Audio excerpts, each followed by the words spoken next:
My name is Joanna Me Hollowell. My father once told me I didn't get paid because I was a girl. But the day I announced at my brother's wedding that I'd made my first million, under his roof, behind his back, with his electricity, I watched that same man go pale as I publicly cut ties with the farm he thought I'd die helping him run. Where are y'all watching from? Tell me in the comments.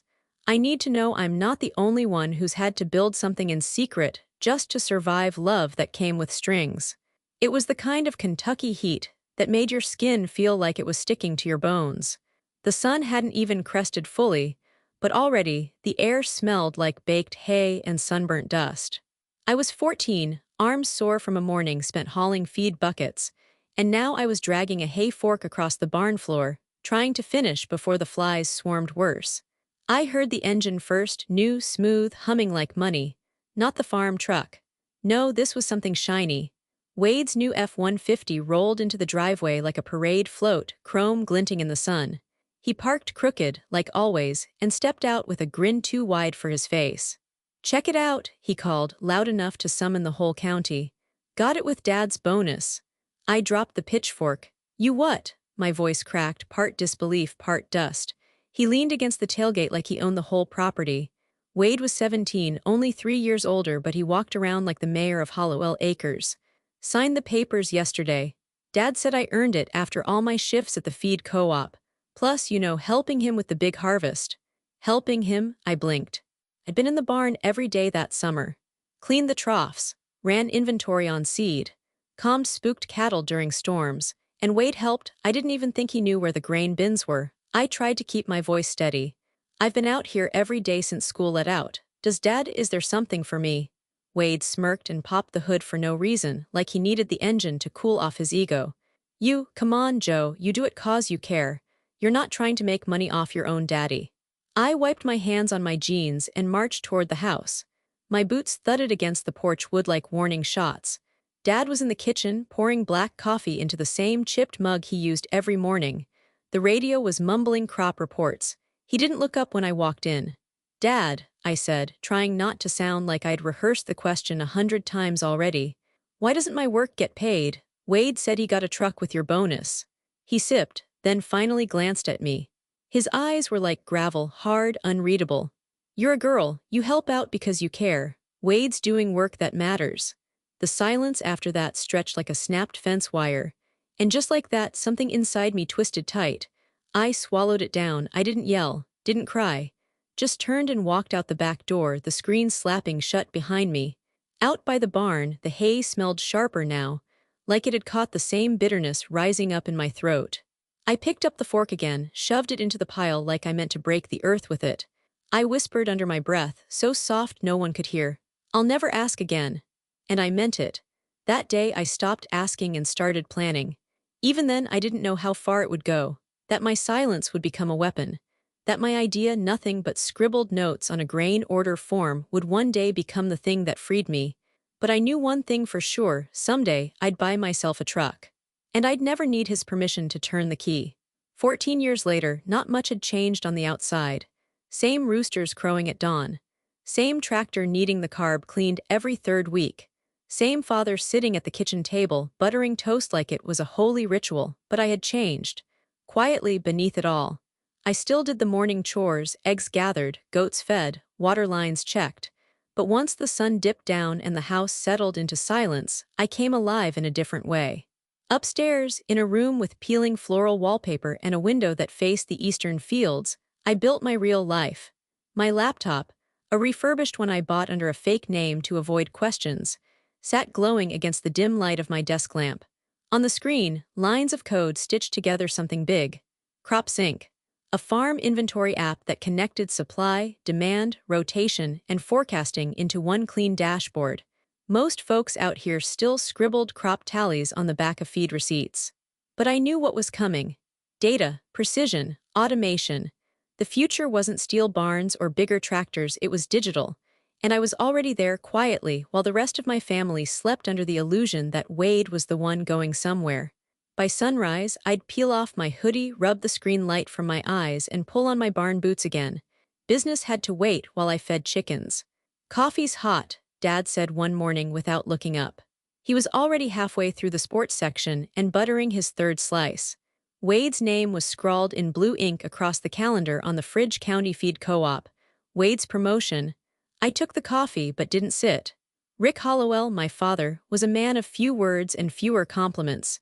He wore his judgment like his denim jacket, stiff and hard-worn. At this point in my life, I knew better than to seek approval. But it didn't mean I didn't notice how he handed it out like a monthly coupon, one use only and always to Wade. Co-op called Wade reliable, he said, folding the paper like that word alone was a diploma. Told him he's got a mind for inventory systems. Sound familiar? He chuckled to himself. I did inventory on our own farm. Had since I was 17. Knew exactly how much nitrogen went into each acre, tracked seed varieties by spreadsheet before Wade even knew how to open Excel. I stirred my coffee slowly, biting the inside of my cheek. You know, he went on, Wade's bringing something to the table. I can see where he's headed. That boy's thinking bigger than feed bags. I nodded because what else was I supposed to do? Start listing off the 12 farms already beta testing CropSync, the 3 ag journals that had quietly requested interviews. Instead, I rinsed my cup. You're just helping out, he added casually like the words wouldn't stick to my ribs for days. I paused at the sink. My fingers clenched the edge of the counter, nails pressing half-moons into the wood, just helping out. 14 years of lifting, hauling, managing, solving, and I was still the helper. Someone's gotta keep things running, I said evenly. He grunted. That's a daughter for you. I didn't reply, because if I started, I might not stop. Instead, I walked out the back door, screen slapping shut just like it had all those years ago. The sky was already bleaching blue, the fields humming with possibility. Somewhere in the distance, Wade's new truck rumbled awake. I glanced toward the barn where my CropSync field router, camouflaged in an old grain bin, blinked a soft green. Still connected. Still working, I smiled to myself. I didn't need applause. I didn't need the truck. I didn't even need him to believe in me. All I needed was time. And I was using every second of it. It was the kind of Sunday dinner that felt like a chore before you even sat down. Mom made pot roast because Rick said nothing marked a celebration like a real meal. And Wade brought Megan, his girlfriend of just under a year, with a strange gleam in his eye. I knew something was coming the second she stepped in wearing a white dress with little sunflowers on the hem. No one wears white to Sunday dinner unless they're trying to say something without saying it. We sat down around the old oak table, Rick at the head, Mom to his right, Wade next to her, then Megan, then me. I always took the seat closest to the kitchen. Less spotlight, easier escape. We passed mashed potatoes, shared polite laughter, and just as Mom poured sweet tea into Rick's mason jar, Wade cleared his throat. Well, he said, lifting his glass, we've got a little news. Megan grinned, her cheeks already flushed. We're getting married, she said, flashing a modest but sparkling ring. October 14th. The room burst like someone had popped the cork on a bottle of syrupy pride. Mom clapped her hands to her chest. Oh, honey, Rick stood up and clapped Wade's back so hard the plates shook. You finally picked a good one, he said, laughing. I knew it from the first time I saw her drive that stick shift. She's not just a pretty face. Everyone was hugging, talking over each other. Cake flavors, venue options, Megan's parents, whether Pastor Lewis would be available. I just sat there, smiling politely, watching the storm swirl around me. It wasn't that I wasn't happy for them, I was. Megan was kind, down to earth, and had never looked at me like I was in the way. But all I could think about was the calendar alert buzzing quietly in my pocket. Investor pitch SF Oct 14. I'll be there, Mom said, dabbing her eyes. No matter what, we're gonna do this right. That's what family does, Rick agreed, looking squarely at me now. We show up. We don't bail when it matters. There was a pause. The shift was subtle but deliberate. His eyes bore into me like a commandment. You'll be there, right, Joanna? The table quieted. I swallowed. I don't know yet. That weekend's complicated. Rick's smile thinned. It's not complicated. You either stand by your brother or you don't. If you've got something else going on that's more important than your own family's wedding, then maybe you need to ask yourself what kind of daughter you are. The silence hit hard. Even the kitchen clock seemed to stop ticking. I didn't say I wouldn't come, I said calmly. I just said I need to look at my schedule. Rick leaned back, crossing his arms. I swear, Joe, you always gotta be different, always gotta make it about you. I'm not, I replied, trying to keep my voice from shaking. You think Wade ever made you jump through hoops when you needed something? He asked. That was rich. Wade had never lifted a finger unless there was a camera or compliment waiting at the end of it. But I didn't say that. I just stared at my plate while my stomach twisted. Megan reached over gently. Hey, it's okay. We know people have lives, it's just we'd love to have everyone there, especially you. I met her eyes and nodded, the warmth in her voice calming something raw inside me. Rick, though, wasn't finished. I'm not gonna beg my own daughter to show up. You do what you want. But if you're not there, you better believe folks'll notice, and I won't sugarcoat what it means. What does it mean? I asked quietly. It means you ain't part of this family the way you think you are. The words landed like a slap, not loud but bruising. I looked down at my hands, calloused from work, strong, capable. I'd been here every day since I was a kid, fed this land, held this family together in ways no one saw. But now, because I wouldn't blindly rearrange my life around Wade's wedding, I was being disowned at the dinner table. I nodded once, carefully. Then I stood up and started clearing dishes. Wade, to his credit, looked uncomfortable. Dad, maybe ease up, it's not a big. It is a big deal, Rick snapped. But I wasn't going to take the bait, not tonight. I scraped plates in the sink while the voices behind me rose again. Cake fillings and centerpiece colors, band versus DJ. I moved quietly, deliberately, rinsing away roast gravy while the pitch invite buzzed again in my pocket. October 14. San Francisco. Real money, real change. But for now I said nothing. Sometimes silence is the sharpest blade. October 14th arrived with a sting in the air, the kind of chill that settles in just before the leaves give up and fall for good. I'd been watching the forecast like a hawk, but this kind of cold had nothing to do with the weather. I should have been in San Francisco. Should have been stepping onto a polished stage in front of a panel of agtech investors who had actually read about my work, not dismissed it. Instead, I sat on the edge of my bed, lacing up a pair of dusty leather boots I hadn't worn since the spring rains. My sundress was simple, cornflower blue, same color as the hydrangeas Megan once said she wanted in her bouquet. My hair was pinned back in a loose twist, pieces falling exactly how I liked them, unbothered, unbent. This wasn't about forgiveness. It was about making my choice. When I walked into the reception hall, converted from an old dairy barn with string lights zigzagging above hay bales and polished floors, the hush was instant. I was late. The ceremony was already over. Music played low, guests mingling around punch bowls and floral centerpieces. I stepped through the double barn doors like I belonged there, even though I knew half the room thought otherwise. Rick spotted me first. Was leaning against the bar with a bourbon in hand, tie already loosened, and when his eyes landed on me they narrowed. Well, look who crawled back, he muttered, not loud but loud enough for Wade to hear. Wade didn't laugh, he just gave a stiff nod and looked away. But before I could even scan for a place to disappear to, I heard a voice cut through the room. Joanna, Megan. She moved fast, still in her dress, barefoot now, holding her heels in one hand.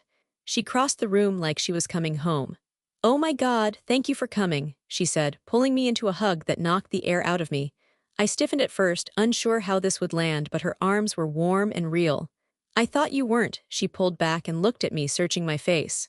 I almost didn't, I admitted. But I figured if I didn't come, it'd be for him, not for you. Her mouth tilted into a knowing smile. She leaned in close, whispering just under the music, heard you're smarter than all of us. That stopped me. I looked at her, unsure if she was just being kind or if she knew. You've heard that, huh? I said carefully. Megan stepped back, eyes sparkling with something I couldn't quite name. My uncle runs acreage down in Ohio. He mentioned crop sync 2 months ago, said it saved him from losing thousands this season. I looked it up. A pause. You built that, didn't you? My breath caught. I hadn't told a soul outside the beta testers and one online forum under a pseudonym. Megan grinned. You don't hide it as well as you think. I recognize your design style. Your brother doesn't know what a user interface even is. I couldn't help the laugh that slipped out, half from shock, half from relief. It's still early, I said. Still small. Megan raised an eyebrow. My dad signed up 2 weeks ago. Our neighbor said they got onboarded by someone named Joe M. Hall and said she talked like she knew more about corn hybrids than any agronomist he'd hired in 5 years. I felt heat rise to my cheeks. I use a dummy email, didn't want it traced back here. Why? She asked, voice soft now. I didn't answer, I didn't have to. Megan glanced across the room toward Rick, then back at me. Well, for what it's worth, you made my wedding better just by showing up. I let that sit for a second. The music changed. Some soft country ballad I half recognized drifted through the speakers, and guests began drifting toward the dance floor. You want to sit with me? She asked. Bride's table's half empty, Wade's busy being toasted. I hesitated. I don't want to make things weird, I said. You're not, he is. She offered me her hand again. And for the first time in a long time, someone wasn't asking me to prove I deserved a seat, they were just making room. I nodded. All right then. We walked together toward the table, her barefoot, me in scuffed boots, the wood floor echoing like a heartbeat. Behind us, I heard Rick mutter something I couldn't catch. But I didn't turn back. Let him think I'd crawled back. Because the truth was, I was just getting ready to stand up. The sun had settled into that golden place where everything looked softer than it really was, like even the trees wanted to keep secrets. The cocktail hour spilled out onto the stone patio behind the barn, with guests sipping from glasses, sweating with condensation, laughter bubbling up like low music. I was nursing a ginger ale, half leaning against the railing when I spotted Wade. He stood alone near the railing, tie loosened, hair windswept like he'd just danced with the wind itself. For once, he wasn't surrounded by friends or flattery. This was my moment. I crossed the patio quietly, boots clicking against stone. He looked up just as I stopped in front of him. You made it, he said, cautious. I did. We stood in silence for a beat. The breeze teased a strand of hair across my face. I reached into my small purse and pulled out a small, worn box, the leather cracked at the edges, the clasp still squeaking after all these years. I opened it and held it out. Wade blinked. Is that Granddad's watch? I said. The Hamilton. He reached for it slowly, like touching it too fast might break something. I thought he left this for you. He did, I said simply. But he said it should go to the one who'd carry the family forward. Back then I thought that'd be me. I paused. But today's yours, Wade. I think he'd want you to have it. He stared at the watch a moment longer, then looked up at me, eyes clearer than I expected. Joe, I don't know what to say. Just say you'll keep it running. He smiled, the corner of his mouth lifting in that crooked way that used to drive me crazy when we were kids, always a step ahead, always the one who got seen first. I will, he said quietly. I promise. The box shut, slipping it into his suit pocket with surprising care. Then he looked at me again. You're still part of this, you know. I raised an eyebrow. Part of what? He glanced toward the barn where Megan was laughing with her bridesmaids. This, he said, us, the family. I know Dad makes it hard and I know I've made it harder sometimes. But you're not invisible, Joe, not to all of us. I swallowed hard, years of swallowing things. I never wanted to be invisible, I said. Just. Acknowledged, not helping out, not doing what girls do. Just seen for what I built. I get it, he said, I do now. I gave a small nod, not forgiveness, not yet, but something softer. Understanding, maybe. Your pitch, he added suddenly. Wasn't that this weekend? My eyes flicked to his face. How do you know about that? Megan mentioned it. She said you canceled something important. I shrugged. Couldn't be in two places at once. Still, he said, rubbing the back of his neck. You didn't have to do that. I mean, no one would have blamed you. I didn't do it for them. He looked up. I did it because sometimes you show up not because you're expected to but because you choose to. He gave a long exhale, nodded slowly. Joe, I don't think I ever said thank you. For all the years you kept this place standing while I was chasing other things. You don't owe me anything, but I'm glad you came. Me too, I said, surprising myself. The breeze picked up again. Someone called his name from the barn, probably for photos or another round of toasts. Wade smiled. I should go, I said. It's your day. He took a step, then paused. Hey, Joe. Yeah, he tapped his chest pocket. I'll keep it ticking. Then he disappeared into the crowd. And for the first time in years, I felt like maybe my name, my place, wasn't just a footnote in someone else's chapter. The barn had settled into a rhythm now. Wine flowing, music warming up, people loosening their ties and kicking off heels. I found myself at the far end of the bar, sipping a seltzer with lime, watching candlelight flicker across glass jars filled with baby's breath. I didn't expect Megan to find me again. But she slid onto the bar stool beside me like we'd known each other for years. Her dress hitched up slightly so she could cross her legs under the wooden counter. She looked radiant in a real, worn-in way, not like the Pinterest-perfect brides I'd seen online, but like a woman who just survived planning a wedding with both our families and hadn't lost her mind in the process. "Glad you stayed," she said, flagging down the bartender. "I was worried you might do a dramatic exit after that little moment with your dad earlier." "Not really my style," I said. "Dramatic exits require more flair than I'm known for." She smirked. "You've got plenty of flair, Joanna Hollowell. It's just subtle, the quiet kind that sneaks up on people." I gave a small shrug. "I'm not trying to sneak, just survive." The bartender placed a whiskey sour in front of her and she took a sip before turning fully toward me. "So," she began, with the same tone you use when you're about to ask something your gut already knows the answer to, "what is it that you really do?" I blinked. "What do you mean?" Megan leaned in, resting her elbow on the bar and lowering her voice just enough to make it feel like a secret. "I mean, when you're not wrangling goats or pretending not to care about family drama. What's your thing?" I hesitated. There it was again, that crossroads. The safe silence I'd kept for years, and the door just barely cracked open by someone who seemed to see past it. "I run a startup," I said finally. "Tech-based. It automates inventory and crop supply chains. Mostly small to mid-size ag operations right now, but scaling up." Megan stared at me for half a second, then burst into laughter. Not mocking, amazed. "Are you messing with me?" she asked. "No, Joanna," she said, setting down her drink. "Are you telling me CropSync is yours?" I blinked. "You know it. Our family just signed on last month," she said. "We got the intro packet and a demo call. Joe M. Hall, right? That's how you signed off." My lips lifted. "Caught me." Her jaw dropped. Wait. "Read about you?" "Well, I read about the product. I made Wade watch one of those YouTube reviews. Said it was built by someone who actually understood real farms, not some Silicon Valley outsider." "Well," I said, a little embarrassed now, "I do know my way around a broken irrigation line." Megan shook her head in disbelief, eyes shining.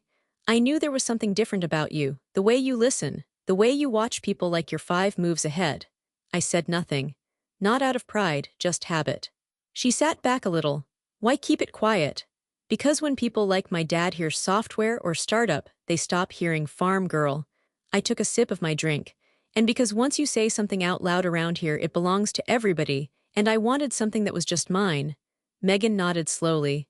"Well, I hope you know it's brilliant. You're brilliant." My throat tightened. Compliments always sat strange in my chest, like I didn't know where to put them. "Thanks," I said quietly. "Still figuring it all out." "You should let people see more of you," she said, "but only if they've earned it." That line hit me square. I looked at her, this woman who had married my brother but didn't carry his blind spots, who saw me not as Wade's sister or Rick's daughter but as someone standing entirely on her own feet. I smiled, for real this time. "I think I might." The clink of forks and soft chatter filled the barn as dinner plates were passed down the long table. The golden hour sunlight filtered through the high windows, making everything seem warmer than it actually was, like even the light wanted the day to end on a sweet note. I had taken a seat 3 places down from Wade, close enough to hear but far enough to escape the orbit of Rick's authority. Megan sat between us like a bridge trying to hold 2 banks of a river together, her smile easy but her eyes sharp. The meal was classic Hollowell: pulled pork, scalloped potatoes, green beans with too much bacon. Comfort food, heavy and familiar. Rick was in his element, half a glass of bourbon in, full of opinion. He leaned back in his chair and slapped Wade on the back for what had to be the 3rd time since the brisket landed. "Now this is the kind of man I raised," he boomed. "Knows his land, his numbers, his people. He'll be running the co-op in no time. Then the family farm once I'm done kicking dust." Everyone laughed politely. Rick's version of pride was loud and possessive, like he was reminding the room that everything good had started with him. "And of course," he added, lifting his glass toward me, "Joe's always been our little helper, always pitching in, God bless her." The words landed like a stone dropped in still water, small splash, deep ripple. My fork paused halfway to my mouth. I didn't even look at him. Just chewed slowly and let the acid rise in my throat. Little helper. Like I was the barn cat someone forgot to feed but still expected to catch mice. I caught Megan's glance from across the table, her eyes sharp, shoulders tense. Then she set her glass down and turned toward Rick. "Actually," she said, with a brightness that didn't match the chill in her voice, "I'd love to hear what Joanna's been building." Rick blinked. "What?" "I mean," Megan went on, keeping her tone airy, "her name's been all over the agtech journals lately." I saw CropSync mentioned in a piece about future forward farm planning last week.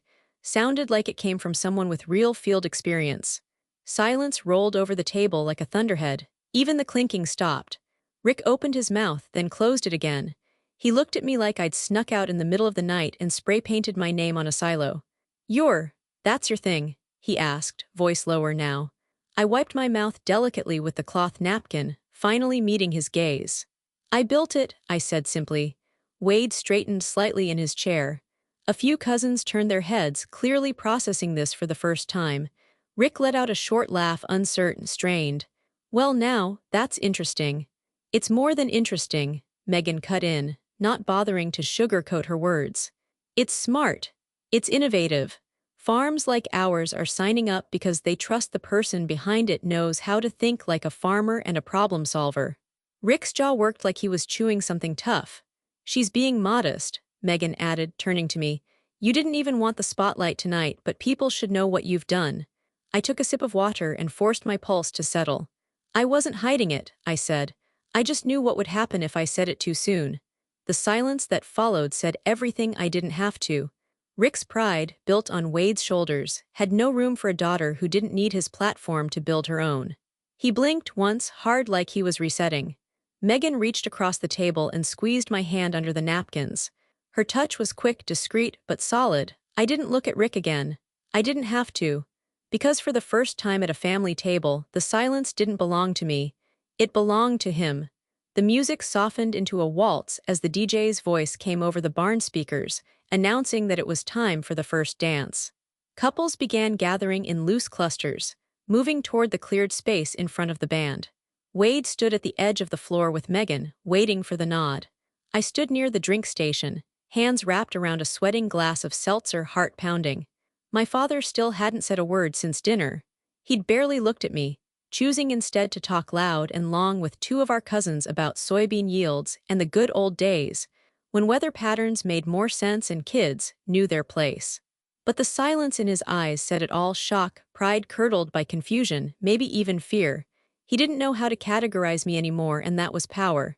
The DJ queued up the music, a slow, twangy country song that had probably been picked by Megan. Wade took her hand and stepped out onto the dance floor. The guests clapped politely as the couple began to sway, slow and stiff at first, then settling into something sweet. My stomach turned. This was his moment. I wasn't supposed to touch it. But I didn't come here to be silent. My hand moved almost on instinct, setting my glass down on a nearby table. My feet carried me to the small platform where the DJ stood behind his booth, adjusting his levels. Could I borrow the mic? I asked. He blinked.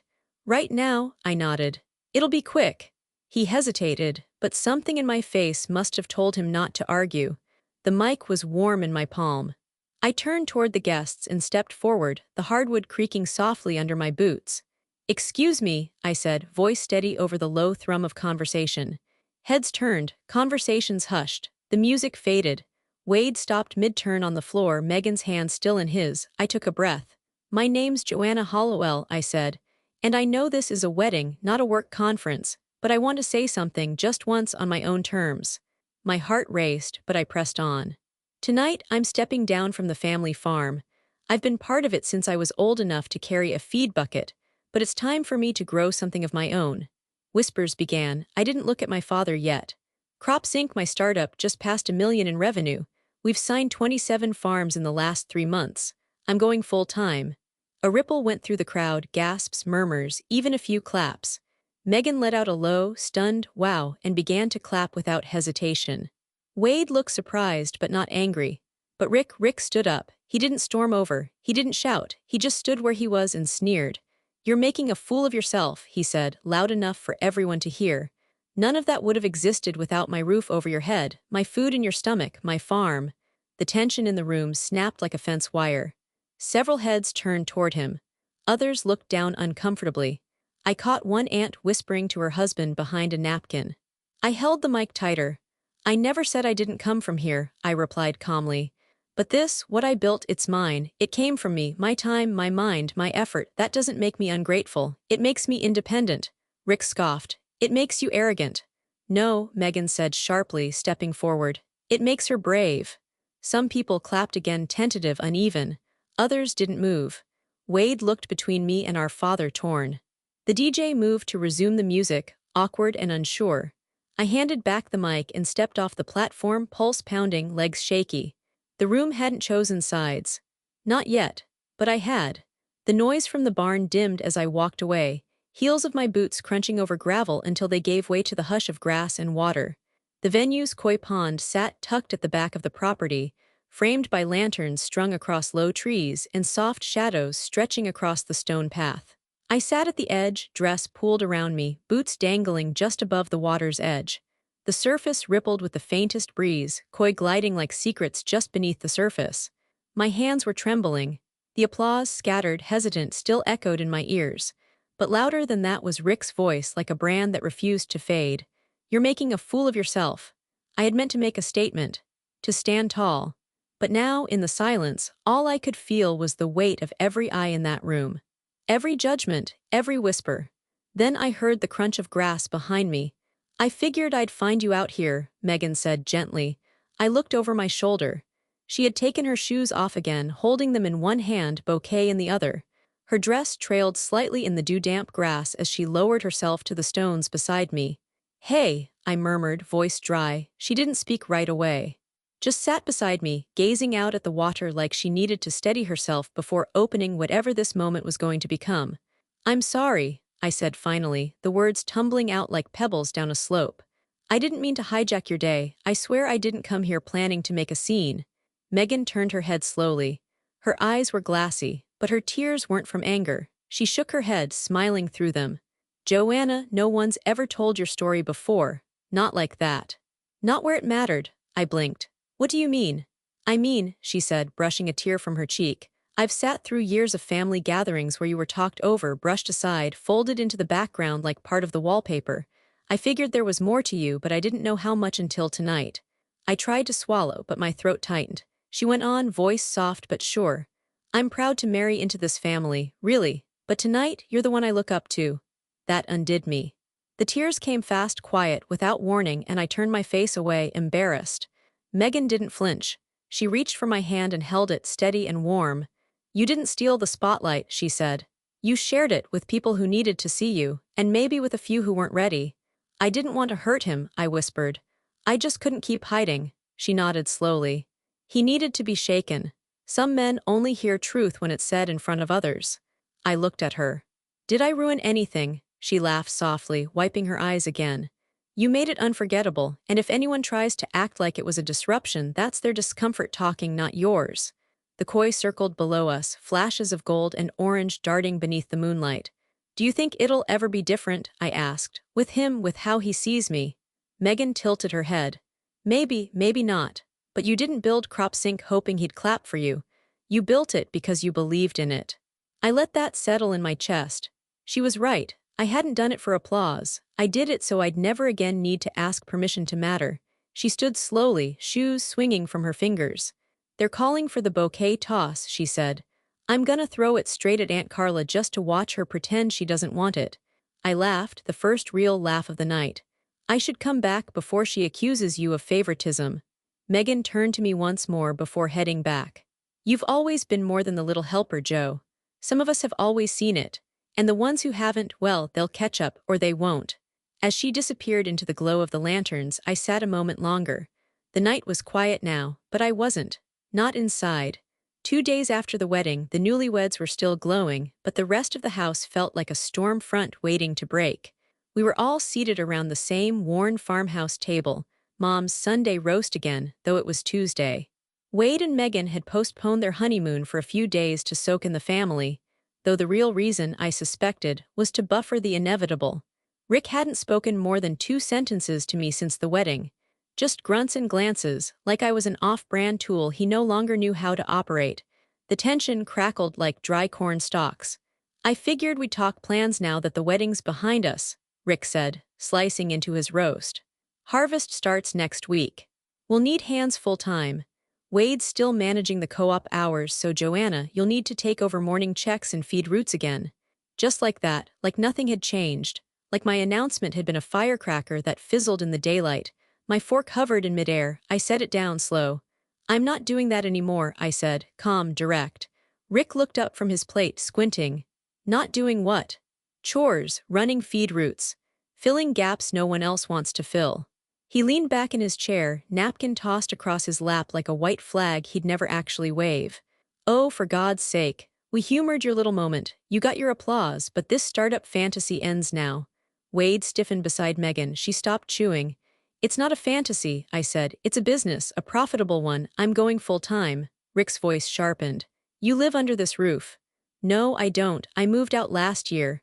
With my help, I blinked. No. You barely spoke to me when I left. You didn't offer rent help. You didn't even ask where I was going. You just assumed I'd come crawling back. His voice rose a note. You think you're too good now, think you can play CEO while we do the real work. That's when Wade's fork hit the table with a sharp clack. He stood, fists clenched at his sides. No, Dad, she's not playing. She built something real. Rick's head snapped toward him. What? Wade didn't back down. You talk like the farm's the only thing that matters. But half the systems we use now, tracking feed orders, harvest logs, pesticide balance, that was all Joanna. She's been 10 steps ahead this whole time, and we were too lazy to notice. Rick stood too. You're taking her side. I'm taking the truth side. The table was dead silent. Even Mom had set down her spoon. Megan reached for Wade's hand, grounding him. Rick's jaw twitched. You were supposed to run the farm. I still want to, Wade said. But not your way. Joanna's got the blueprint for what this farm could be, and I want to learn from her, not from someone who won't even say thank you. Rick's face flushed. This is betrayal. No, I said, finally standing too. This is clarity. He stared at us, chest heaving. For a man used to absolute control, this was quicksand.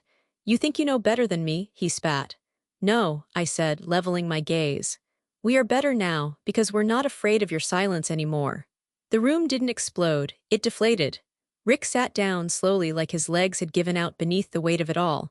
For once, he had no follow-up, no parting shot, and for the first time I didn't feel small in that kitchen. I felt seen, not by him but by the people who mattered now. The next morning, Wade called a meeting. Not a casual breakfast chat or a suggestion over chores, but a real sit-down meeting at the barn office. That alone said everything. Mom brought coffee in paper cups. Megan carried her laptop. Rick arrived last, still radiating the sourness from last night's dinner like it had fermented overnight.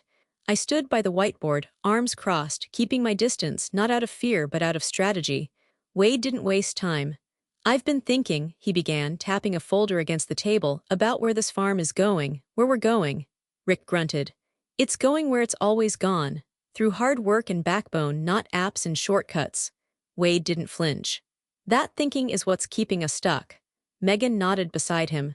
We've seen the numbers, Rick. CropSync isn't just software, it's a system. It's making farms more efficient, more resilient. Ours could be one of them. Rick narrowed his eyes. Could? Wade looked over at me. We're doing it. Megan and I have agreed we're transitioning operations to the CropSync model, and Joanna's going to lead the implementation. There was a beat of stunned silence. Then Rick exploded, voice sharp and shaking. You want her to mentor you, that's what this is. Wade didn't raise his voice. Yes, I trust her. She's built something sustainable, scalable. That's the kind of leadership this place needs. Rick turned to me, face red. You sit there smug thinking you've won, you split this family in two. I didn't move, I didn't rise. I just met his eyes and said, steady and clear, this isn't betrayal. This is the first honest harvest this family's had. He blinked. And that was it, no yelling. No slammed doors, just the quiet breaking of something brittle that had stood too long. He sank into his chair, lips pressed tight, not in defeat but in realization. The control he'd held like a rusted scythe no longer cut anything. Wade opened his folder. We'll start with inventory syncing and soil sensor integration next week. Joe, can we schedule the first walkthrough Thursday? Morning or afternoon? I asked, already pulling out my notebook. Rick sat there, hands clasped, staring at a future that didn't need him to function. And I didn't need his permission anymore. The sky was melting into amber as Wade and I walked the south field, the worn dirt path soft beneath our boots. Rows of young corn rustled gently in the breeze, the kind of sound you only hear when you've been quiet long enough to earn it. We didn't talk much at first. Didn't need to. Just the crunch of our steps and the soft, steady chirp of crickets rising like a hymn behind us. From the porch, Megan's silhouette rocked slowly in the swing, their newborn tucked into the crook of her arm. She hummed something low, rhythmic, more for herself than the baby I imagined. It had been 3 months since we switched the farm to the crop sync model. 3 months of new logs, daily system syncs, smart soil mapping, and the kind of planning that would have made Granddad proud. Not everyone welcomed it at first. A few uncles grumbled, and Rick stayed mostly silent, still tending to his own corner of the land like an old general without an army. But the numbers didn't lie, and the yield projections told a story no one could argue with. Wade stopped near the edge of the soybean plot, squinting at his tablet. "So the moisture sensors here have been pinging a little higher than expected," he said, tapping the screen. "Might be a drainage issue. Think it's worth digging trenches?" "Maybe," I said. "Let's check it again tomorrow after that storm rolls through." He nodded, then glanced over at me. "You know," he said, "there were days when I thought this place would eat you alive." I smiled faintly. "It almost did. But now," he continued, looking out over the field, "you're feeding it back in a way no one else ever could." The words landed heavier than he probably realized. I'd spent my whole childhood trying to earn space on this land. Now it answered me, not with validation from Rick, but with the quiet cooperation of a system I'd built, tested, and trusted.